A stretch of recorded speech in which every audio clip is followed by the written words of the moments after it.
7h18, la pollution de l'air est donc cancérigène.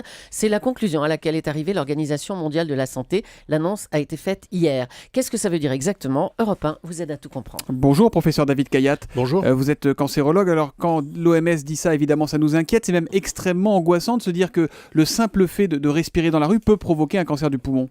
Oui, l'Agence internationale de recherche sur le cancer, qui dépend de l'OMS, a conclu hier que l'air que nous respirons est un cancérigène de niveau 1, c'est-à-dire aussi cancérigène que le tabac, aussi cancérigène que le mercure ou le cadmium, vraiment quelque chose de très dangereux. Et effectivement, ça explique en partie l'augmentation des cas de certains cancers, et notamment des cancers du poumon. Y compris chez les non-fumeurs. Y compris, bien sûr, parce que tout le monde respire, les fumeurs et les non-fumeurs. Et ça tient surtout au fait que dans l'air, aujourd'hui, il y a une contamination par des petites particules, des microparticules, qui proviennent beaucoup du diesel d'ailleurs. C'est le gasoil ? Oui, qui proviennent de la combustion du gasoil et notamment par les moteurs diesel et qui vont vraiment jusqu'à la dernière petite branche des bronches dans nos poumons et qui là contaminent nos cellules. Et ça explique, il y a tellement de choses cancérigènes autour de nous, c'est pour ça qu'il y a autant de cancers autour de nous. Professeur Kayat, est-ce que ça veut dire que demain ou même dès aujourd'hui, on devrait tous se promener avec des masques dans les rues, un peu comme les Japonais, pour rester en bonne santé ? Non, je ne crois pas qu'il faille en arriver là. On a des systèmes vous savez, l'homme subit des attaques cancérigènes de milliers et de milliers de substances tout au long de sa vie. Et heureusement, l'homme survit à ça parce qu'il dispose de systèmes de réparation des mutations que ces produits cancérigènes produisent sur ses chromosomes.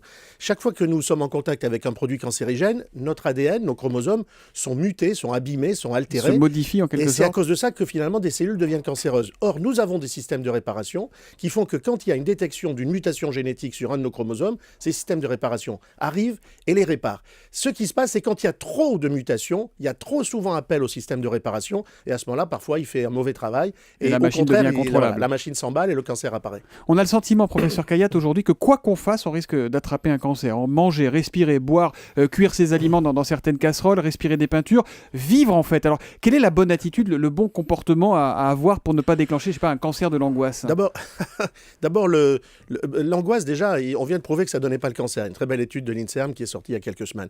Mais on ne se provoque pas des cancers parce qu'on a peur du cancer. Non, heureusement. Non, le problème, si vous voulez, c'est que vous avez des cancers possibles dans n'importe quel organe, un cancer du poumon, de la vessie, du sein, etc.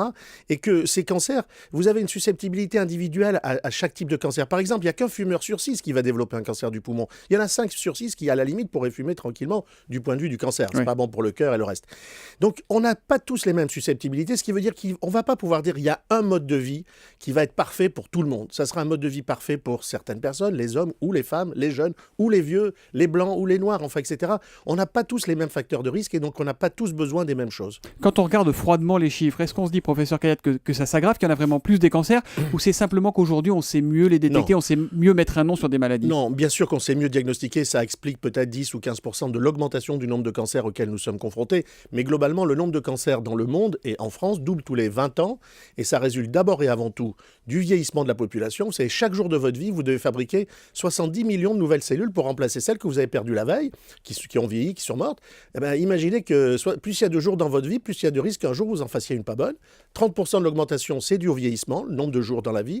Le reste, c'est le mode de vie, qui sont de moins en moins bons. D'un mot, quel est le pourcentage de cancers dont on guérit aujourd'hui ?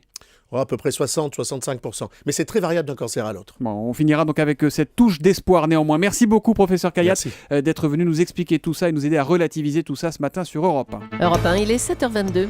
À gauche, en ce moment, ça chauffe dur entre les communistes et les mélenchonistes.